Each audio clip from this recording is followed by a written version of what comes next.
Bismillahirrahmanirrahim. Allahumma salli ala Sayyidina Muhammad wa ala Sayyidina Muhammad. Assalamualaikum warahmatullahi wabarakatuh. Kali ni tentang bekam. Bekam sebab ramai lagi yang belum cuba tentang kaedah bekam ni. Ramai yang dah tahu tapi ramai juga lagi yang masih belum cuba. Jadi bekam merupakan satu kaedah rawatan yang sebaik-baik rawatan adalah bekam, katanya baginda Nabi Muhammad kekasih Allah sallallahu alaihi wasallam, dan banyak dalil-dalil tentang bekam, melebihi 10 dalil yang sahih, yang daripada riwayat-riwayat yang sahih.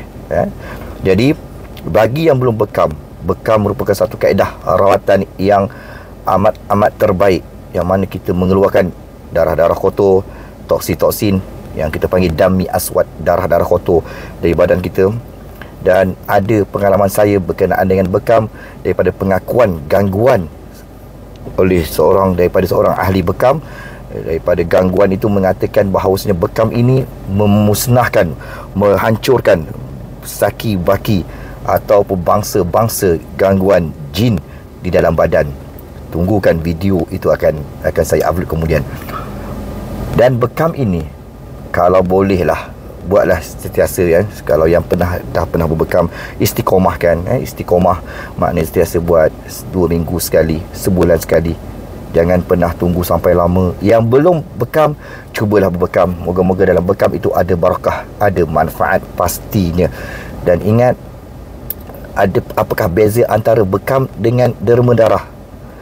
Derma darah, kita beri darah yang baik lah, darah yang cantik. Tetapi bekam, kita buang darah yang kotor. Jadi jangan pernah ragu-ragu tentang bekam. Ada peluang, cuba berbekam. InsyaAllah dalam bekam ada kebaikannya dan ada keberkatannya, insyaAllah. Wallahu ta'ala alam. Assalamualaikum warahmatullahi wabarakatuh. Banyak ni kat rumah tak? Amat tak je bekas sini rupanya.